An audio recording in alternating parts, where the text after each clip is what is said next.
Keth Voren stood at the observation window of the Vigilant Star and watched the stars blur past. His scales itched with irritation. 300 combat missions, 12 commendations for bravery. And this was his reward. Assignment to a mixed species unit. With humans, he turned away from the window and made his way to the briefing room. His claws clicked against the metal floor with each step. The Valari were proud warriors. They had claws and fangs and scales that could stop a blade. They had earned their place in the Galactic Coalition through blood and honor. Humans had earned their place through... what exactly? Keth Voren was not sure. They were soft. They had no natural weapons. Their bodies broke easily. The reports said they were dangerous, but Keth Voren had learned to trust his own eyes over reports. The briefing room door slid open. 4 humans sat around the central table. They looked up as he entered, and Keth Voren studied them with a warrior's eye. The first was a male of average build with short brown hair and calm eyes. He wore lieutenant's bars on his collar. This would be Danny Cole, the squad leader. Nothing remarkable about him. Nothing threatening. Beside him sat a female with red hair pulled back tight. She was cleaning some kind of explosive device and humming softly. Sergeant Lisa Marsh, the file had said. Demolitions expert. The third was a large male with arms thicker than Keth Voren's legs. He sat perfectly still, watching Keth Voren with flat eyes. Corporal Tony Vance. Heavy weapons. The fourth was young, barely an adult by human standards. He fidgeted in his seat and tried to look confident. Private Kevin Grant, a fresh soldier on his first real deployment. You must be Keth Voren, Danny said. His voice was quiet, unremarkable. Welcome to the team. Grab a seat. Keth Voren remained standing. I was not given a choice in this assignment. Neither were we, Danny replied. He did not seem offended. Coalition wants species integration. We're the experiment. Sit down. Briefing starts in 5. Keth Voren sat. He noticed the scars on Danny's hands as the human spread mission files across the table. Old scars. Many of them. The kind that came from close combat, not accidents. Lisa looked up from her explosive and smiled at him. First time working with humans? Yes, don't worry. We don't bite. She paused. Well, Tony bit a guy once, but he deserved it. Tony said nothing. Kevin laughed nervously. Keth Voren did not understand the humor. He turned his attention to the mission files. The briefing was straightforward. A mining colony on the border of Krethna territory had sent a distress signal 3 hours ago. The Krethner were an insectoid species, aggressive and expansionist. They had been raiding border colonies for months. Intel suggests a small raiding force, Danny explained. Maybe 50 hostiles. Colony population is 200. Miners and their families. Families, Lisa repeated. Her smile faded. Families, Danny confirmed. Including children. Something shifted in the room. Keth Voren felt it but could not name it. The humans did not move or speak, but the air seemed heavier somehow. Rules of engagement? Tony asked. It was the first time he had spoken. His voice was deep and rough. Standard coalition protocol. Minimize civilian casualties. Capture enemy combatants if possible. If possible, Kevin repeated quietly. Danny looked at each of his soldiers in turn. Something passed between them. Some understanding that Keth Voren could not read. Gear up, Danny said. We drop in 30 minutes.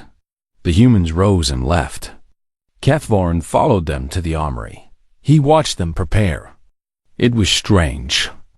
They moved with efficiency, checking weapons and armor with practiced hands. But they also talked, laughed. Lisa made a joke about Kevin's inability to talk to females.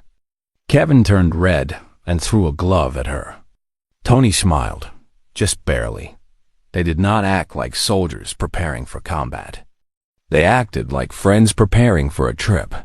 Kethvorin checked his own weapon in silence. His plasma rifle was a fine piece of Valari engineering. It could burn through Krethener armor with ease. He had used it to kill many enemies. "Nice rifle," Kevin said, appearing at his side. "Valari make good weapons. You guys are supposed to be pretty tough, right?" "We are the finest warriors in the coalition." Kevin nodded. "Cool. So you've got our backs?" Kethvorin looked down at the young human. Kevin barely reached his chest. His skin was soft and thin. His teeth were flat and useless. He would last perhaps 3 seconds against a Krethna soldier in close combat. "I will do my duty," Kethvorin said. "Good enough for me." Kevin grinned and returned to his own preparations. The ship shuddered as it dropped out of hyperspace. Warning lights flashed. The pilot's voice came over the speakers. "Colony is under active siege. Enemy ships in orbit. We're going in hot." Danny appeared beside Kethvorin. He was fully armored now, a rifle in his hands. His face was calm. "Too calm. Stick close to us down there," Danny said. "Watch our backs, and we'll watch yours. I do not need protection from humans." Danny smiled. It was a strange smile. It did not reach his eyes. "I'm not offering to protect you, Keth. I'm offering to keep you alive. There's a difference. You'll understand soon." The dropship bay doors opened. Below them, the colony burned. Kethvorin could see Krethener soldiers moving through the streets. He could see bodies. He could see fire and destruction and all the familiar sights of war. Lisa stepped up beside him. She was still smiling, but it was different now, sharper. "Looks like they started the party without us," she said. "This is not a party," Kethvorin replied. "This is war." "Same thing," Lisa said. "If you're doing it right." The dropship began its descent. Kethvorin gripped his rifle and prepared for combat. He had done this many times. He was not afraid, but as he looked at the humans around him, he felt something strange. They were not afraid either. They were eager. Their eyes were bright. Their movements were quick and sharp. They wanted this. Danny checked his weapon one final time and looked back at his squad. At his family.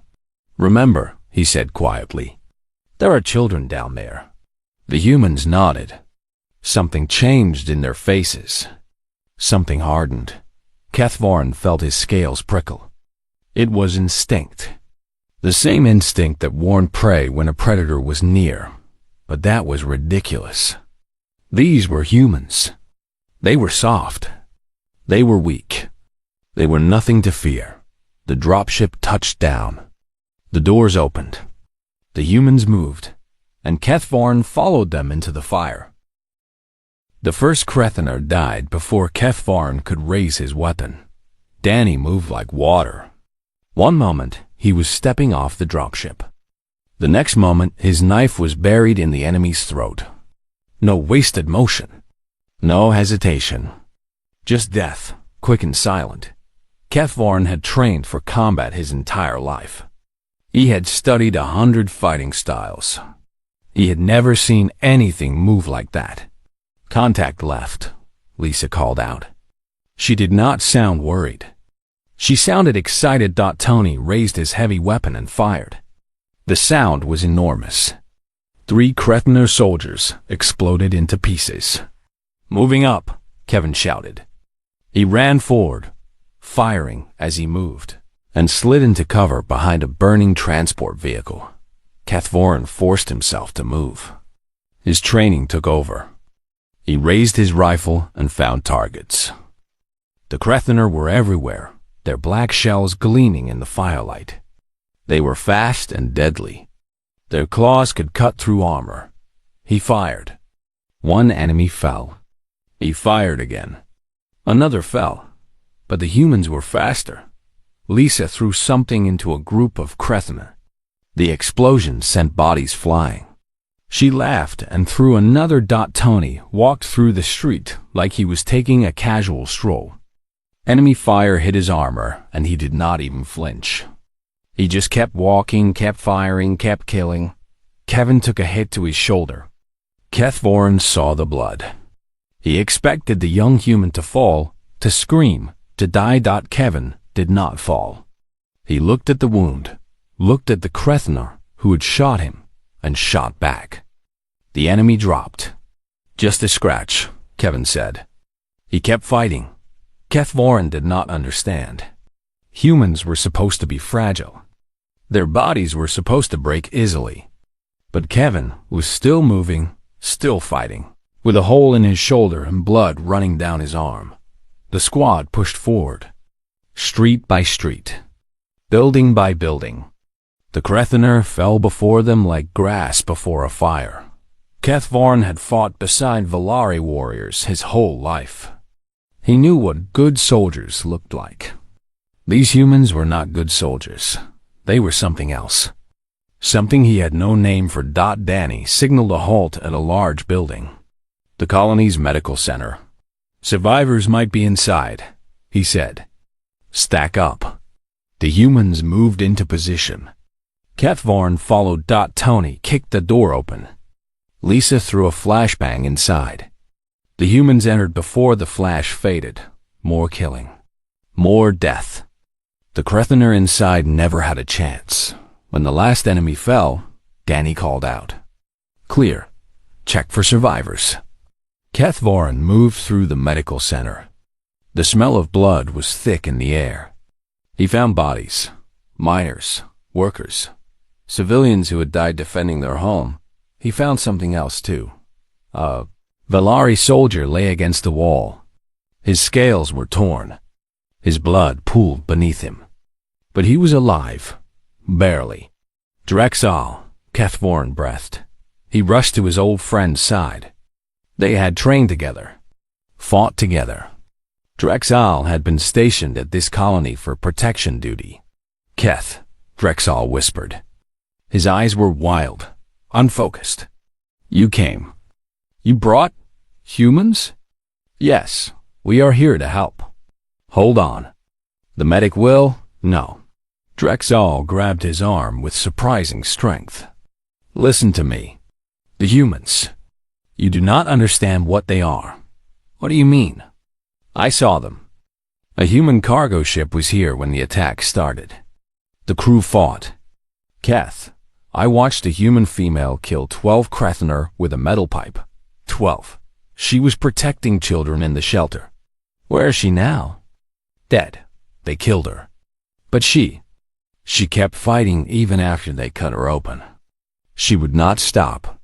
She would not fall. Not until every child was safe. Drexel's grip tightened. His breathing was getting worse. The Krethner took survivors. Took them to the mines. Including children. Keth, do not let the humans know. If they find out about the children, what? What happens? Drexel looked past him. His eyes widened in fear. Not at the enemy. At something behind KETH single quotes, VORIN. Danny stood in the doorway. He had heard everything. Drexel died with that fear still in his eyes. Kethvoren rose slowly. He faced Danny. The human's expression had not changed, but something was different. The air felt colder somehow. The mines, Danny said softly. They took children to the mines. We should wait for reinforcements. The mines are a tactical nightmare. We would be walking into a trap. Danny did not respond. He turned and walked back to his squad. Kethvoren followed. He found the humans gathered in the medical center's lobby. Megan Price, the combat medic, had joined them. She was small and quick, with clever hands and cold eyes. She was cleaning blood off her knife. Survivors are in the mines, Danny said. Including children. Silence. Then something changed. Kethvoren watched it happen. The laughter faded from Lisa's face. Tony's eyes, already hard, became stone. Kevin stopped fidgeting. Megan's hands went still. They looked at each other. No words, just looks. And somehow, in that silence, a decision was made. How many children? Megan asked. Unknown. Then we find out. She stood. I'll need more bandages. And more ammunition. We cannot go into those mines, Kethvorin said. It is tactically foolish. We should wait for... No. Danny's voice was quiet, calm, but it cut through the air like a blade. We are going into those mines. We are finding those children. And we are bringing them home. That is not a suggestion. That is not a request. That is what is going to happen. Kethvorin looked at the humans. They were already moving, checking weapons, gathering supplies, preparing. This is suicide, he said. Lisa looked at him. Her smile was gone. In its place was something else. Something that made his scales prickle with ancient fear. Maybe, she said, but those are children. And we don't leave children behind. Ever. She walked past him toward the exit. Kethvorin stood alone in the medical center. Drexel's warning echoed in his mind. You do not understand what they are.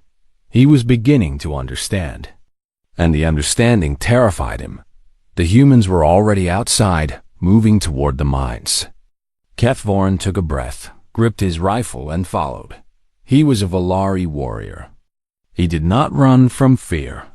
But as he walked behind the humans into the darkness, he wondered if perhaps he should. The mine swallowed them whole. Kethvorin had excellent night vision. It was a gift of his species. But even his eyes struggled in this darkness. The humans had no such gift. They should have been blind. They were not blind. Danny cracked a small chemical stick. Green light spilled out, weak and pale. The humans moved forward without hesitation.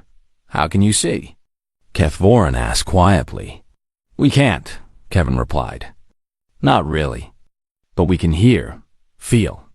You hunt by smell? When we have to. Humans used to chase animals for days. Weeks sometimes. We'd follow them until they collapsed from exhaustion. Persistence hunting.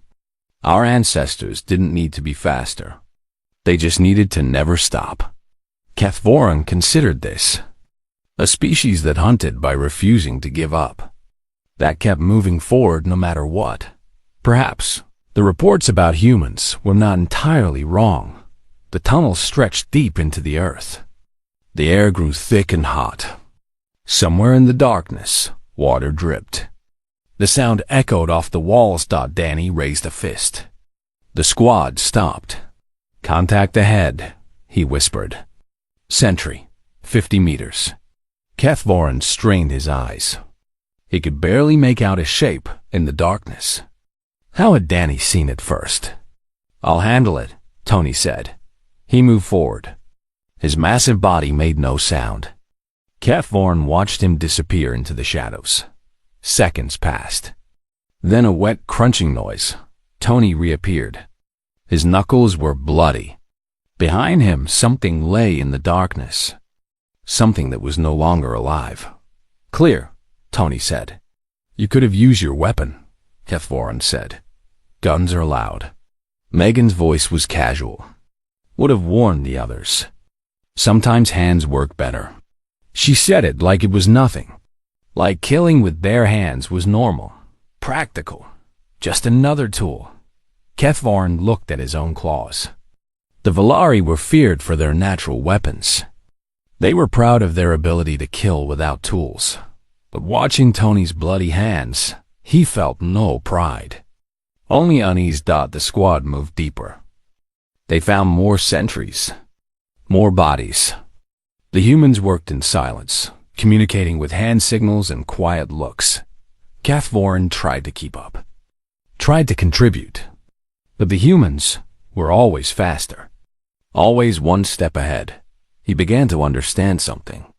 The humans were not fighting like soldiers. They were fighting like hunters. Every movement had purpose. Every kill was calculated, and they were not going to stop. Not until they found what they were looking for. They reached a junction. 3 tunnels branched off in different directions. Which way? Lisa asked. Danny closed his eyes. He tilted his head, listening. Left, he said. I can hear them. Hear what? Children crying. They went left. The tunnel narrowed. They had to move single file. Kevin took point.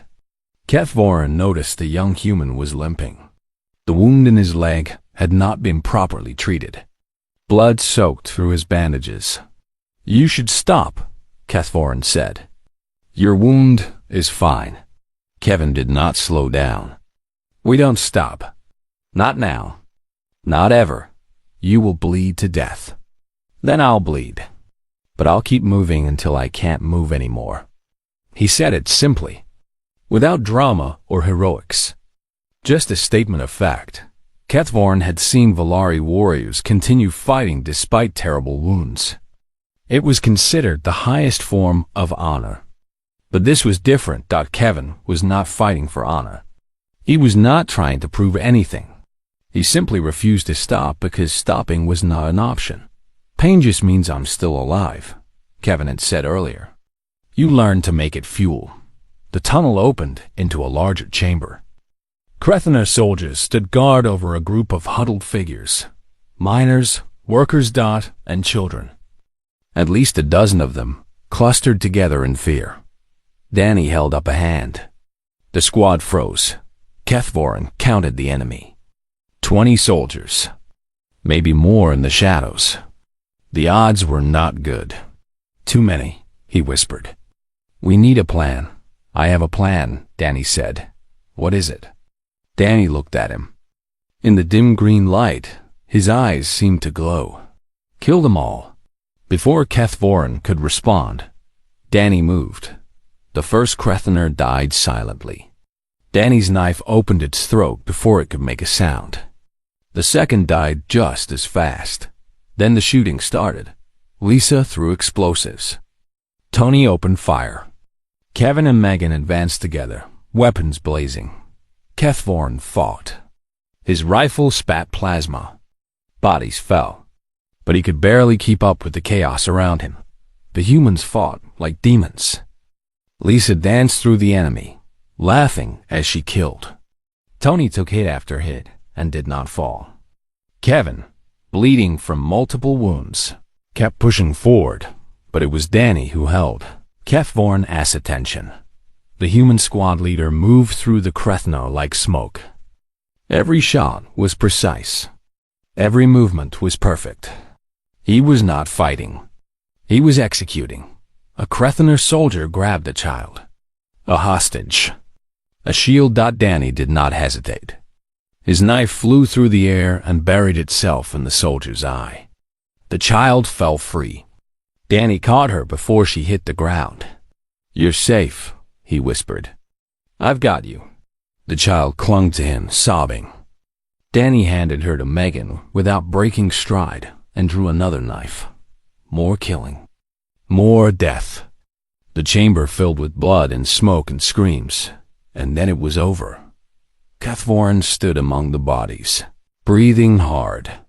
His scales were splashed with blood. His heart pounded in his chest. The humans were already moving among the survivors, checking wounds, offering comfort.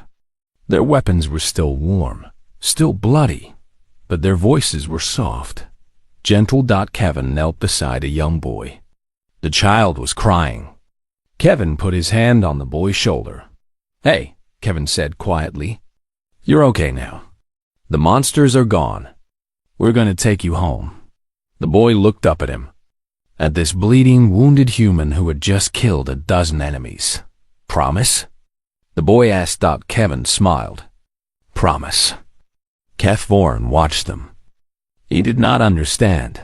How could creatures capable of such violence also be capable of such tenderness? How can hands that killed with such efficiency also offer comfort with such care? He looked at Danny. The squad leader was speaking quietly with the adult survivors. His voice was calm, reassuring, like he had not just slaughtered 20 beings. In the space of minutes. Dr. is all. Words echoed in his mind. You do not understand what they are, Keth. Voron was beginning to understand, and the understanding terrified him more than any battle ever had. The survivors huddled in the chamber while the humans secured the area. 32 people, 18 adults, 14 children. They were frightened, wounded, but alive. Keth Voron helped Megan treat the injured.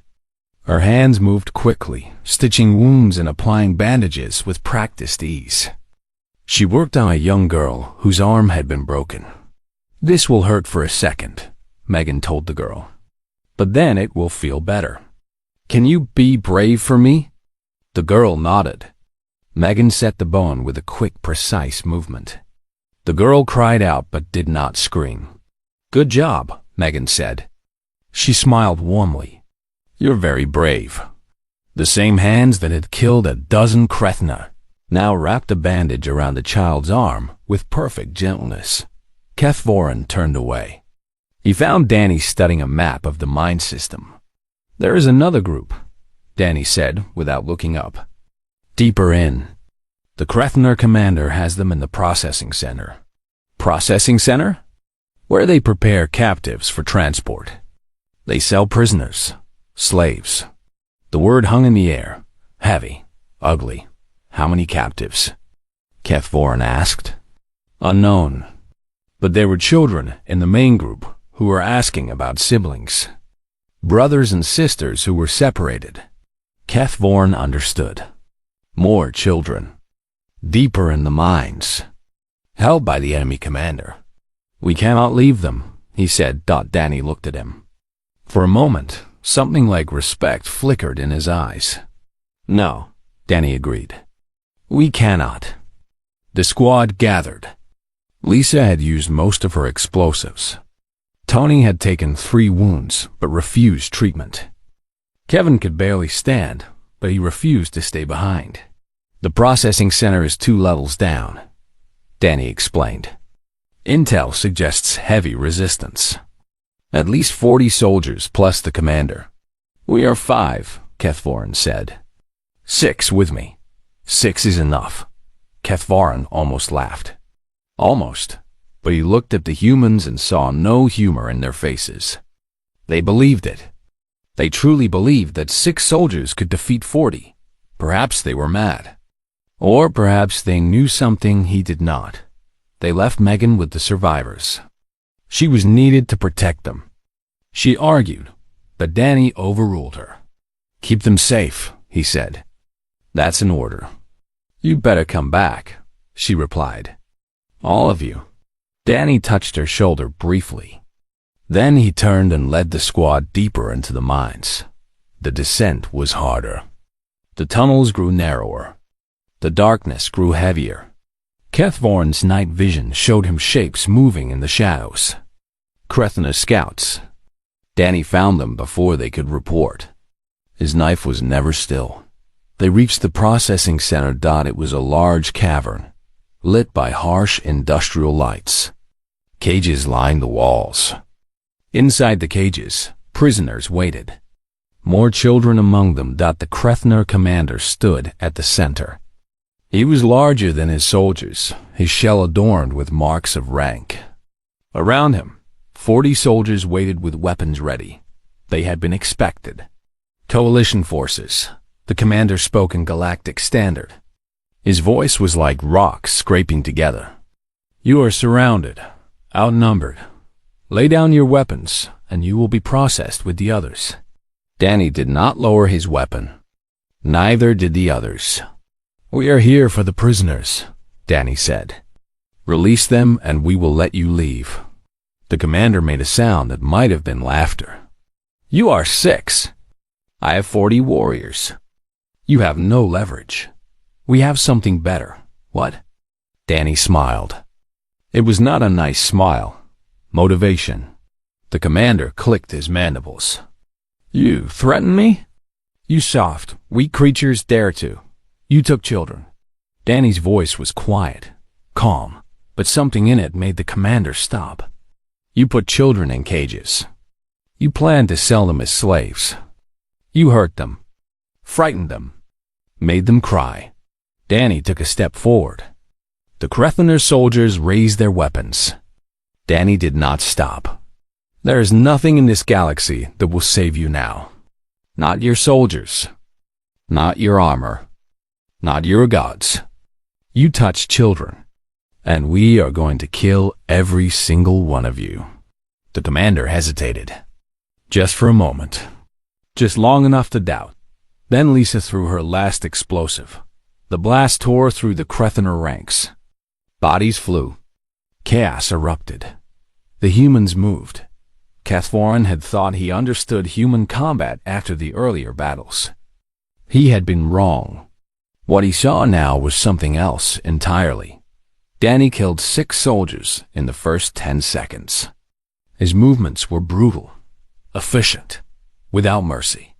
Tony waded into the enemy like a force of nature. Soldiers tried to bring him down. He kept moving, kept healing. Blood ran down his armor, and he did not care. Lisa fought with knives now. Her explosives were gone, but her fury was not. She danced between enemies, cutting and slashing. Kevin could barely stand. His wounds had reopened. Blood poured from his leg. He leaned against a pillar and kept shooting. Each shot found its mark. And Cathvorin fought beside them. His rifle sang. His claws tore. For the first time in his life, he felt like he was fighting alongside equals. No, not equals. He was fighting alongside something greater. The Krethener soldiers fell. One by one, dozen by dozen. They outnumbered the humans 7-1, but it did not matter. The commander tried to run. Danny caught him. Please, the commander begged. I surrender. Take me prisoner. I have rights under coalition law. You lost those rights when you took children. Danny's knife moved. The commander fell. Silence filled the cavern. 40 Krethener soldiers lay dead. The humans stood among them, breathing hard, covered in blood. Cathvorin opened the cages. The prisoners stared at him with wide eyes. They were too afraid to move until Kevin limped over. It's okay, Kevin said softly. You're safe now. We're the good guys. A young boy stepped forward. He could not have been more than 6 years old. The monsters are gone? He asked. Kevin knelt down. His face was pale from blood loss. His hands were shaking. But he smiled at the child. The monsters are gone. We killed them all. No one will ever hurt you again. The boy threw his arms around Kevin's neck. Kevin held him gently, carefully, like the child was made of glass. Cathvorin watched. His heart ached with something he could not name. Tony gathered the smaller children. He carried 3 of them in his massive arms. They clung to him without fear. Lisa helped the older prisoners walk. Her voice was soft, patient. Nothing like the warrior who had laughed while killing. Danny stood apart, watching his people, his soldiers, his family. Cathvorin approached him. How? He asked. How do you do this? How can you be so violent and so gentle? Danny looked at him. For a long moment, he said nothing. Then he spoke. Because they're the same thing. Violence in defense of the innocent is not cruelty. It's love. And there is nothing more dangerous in this universe than someone who loves. He turned and helped a woman to her feet. Cathvorin stood alone among the bodies of the slain. He understood now. He finally understood, and the understanding terrified him to his core. The Vigilant Star hung in orbit above the ruined colony. Its medical bay was filled with survivors. Its corridors echoed with the sounds of crying children being comforted and wounded, soldiers being treated. Cathvorin stood at the observation window where his journey had begun. Below him, the colony still burned. But the fires were smaller now. Emergency crews had landed. Help had arrived. Too late to fight. Just in time to clean up. The door behind him opened. He did not turn. He knew who it was by the footsteps. "You should be in medical," Kethvorin said. Kevin limped up beside him. His leg was wrapped in thick bandages. His arm was in a sling. His face was pale, but his eyes were bright. "Doc says I'll live. Might even get to keep the leg." He grinned. "Tony's doing better too. He was awake enough to complain about the food, so that's a good sign." Kethvorin said nothing. He watched the stars. "You did good down there," Kevin said. "For a first-timer with humans, I mean. Most aliens freeze up when they see us fight. You kept your head." "I was terrified." "Yeah," Kevin nodded. "So were we." Kethvorin turned to look at him. "You? Afraid?" "Of course. We're always afraid. Fear is normal. Fear is healthy. Fear keeps you alert." Kevin leaned against the window frame. "The trick isn't to stop being afraid. The trick is to keep moving anyway." "But you fought like you had no fear at all." "We fought like we had something worth fighting for." Kevin looked down at the colony. Those kids, those families, they were depending on us. When you have something to protect, fear becomes fuel. It gives you strength. Kethvorin considered this. The Valari trained for years to master fear, to suppress it, to become cold and logical in battle. Humans did not suppress their fear. They used it. Perhaps that was why they were so terrifying. The door opened again. Danny stepped through. He had cleaned up since the battle. His armor was gone. He wore simple clothes now. Without the blood and the weapons, he looked almost ordinary. Almost. "Kevin, you're supposed to be resting." "I was just leaving." Kevin pushed himself off the wall and limped toward the door.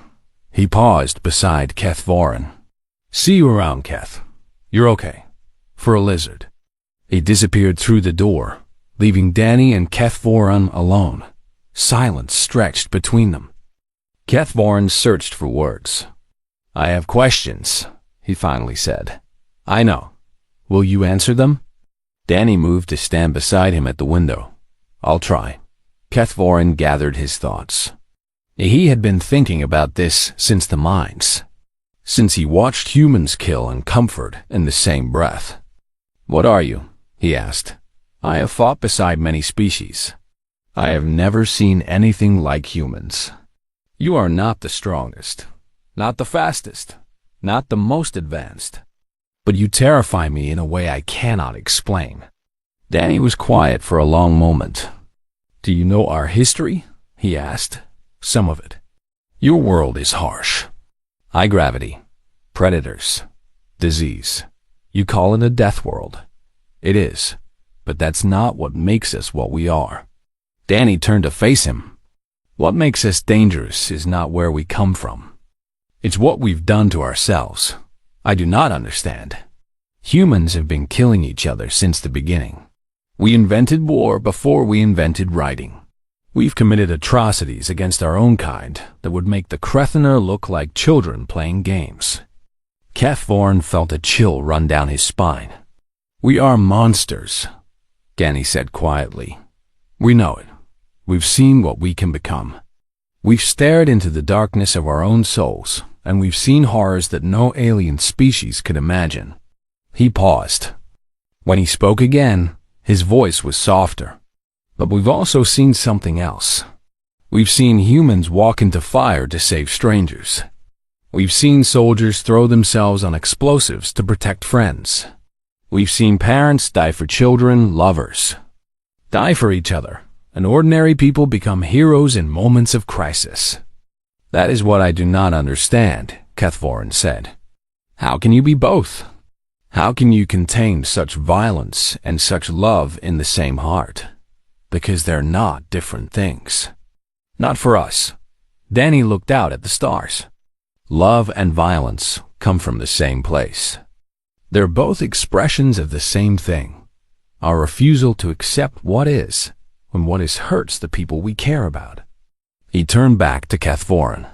"When those Krethener took those children, they woke something in us, something old, something that exists in every human, buried deep. We call it many things: protective instinct, righteous fury, love. And there is no limit to it? None. There is nothing we won't do for those we've chosen to protect. No distance we won't travel. No enemy we won't face. No sacrifice we won't make. Danny smiled sadly. That's the terror of humanity, Keth, not our violence. Our love. Because a human who loves will tear the universe apart to keep that love safe. Keth Vaughan absorbed this. He thought about Kevin, bleeding from a dozen wounds, holding a frightened child. About Tony, silent and deadly, carrying children in arms that had crushed enemy soldiers. About Lisa, laughing in battle, gentle in peace. About Danny, who killed without hesitation and comforted without reservation. The galaxy fears you, Keth Vaughan said. The galaxy is right to fear us. We fear ourselves sometimes. Danny shrugged. But we're also the ones who will answer when someone calls for help.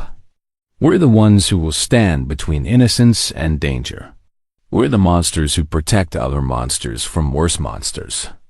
He offered his hand to Keth Vaughan, a human gesture of friendship. We're humans, and that's both the best and the worst thing we can be. Keth Vaughan looked at the hand. This hand that had killed so many. This hand that had held a crying child with infinite gentleness. He took it. I was wrong about your species, he said. I thought you were weak because you were soft, but you are not soft. You are simply flexible. Danny laughed. It was a real laugh this time. I like that. Flexible. I'll have to tell Lisa. They stood together at the window, warrior and warrior. Protector and protector Don below them. The colony's fires finally faded. Above them, the stars burned eternal. Keth Vaughan had gone into the mines fearing for his life. He had emerged fearing something else entirely. He had seen the truth of humanity. The capacity for limitless violence born from limitless love. The willingness to become monsters to protect the innocent. The terrible, beautiful duality that made humans the most dangerous species in the galaxy. And somehow, knowing this truth, he was not afraid, because now he understood. Humans were not the enemy. They were the wall between darkness and light. The last defense for those who could not defend themselves. They were terrifying. They were wonderful. They were human. And Keth Vaughan was honored to have fought beside them. The vigilant star turned toward home. In its heart, children slept peacefully, watched over by soldiers who would die before letting harm touch them. Keth Vaughan watched the humans gather in the observation lounge. Kevin taught the children a simple game. Lisa made them laugh. Tony stood guard at the door, silent and watchful and endlessly patient. Danny sat with a young girl on his lap. She had fallen asleep against his chest. He held her gently, carefully, like the most precious thing in the universe. This was humanity. This was the terror, not the violence, not the killing, not the endless capacity for destruction. The terror was the love. The fierce, burning, unstoppable love that would never surrender, never retreat, never abandon those it had sworn to protect. Keth Vaughan finally understood why the galaxy whispered about humans in fear and wonder, and he was glad, so very glad, that they were on his side.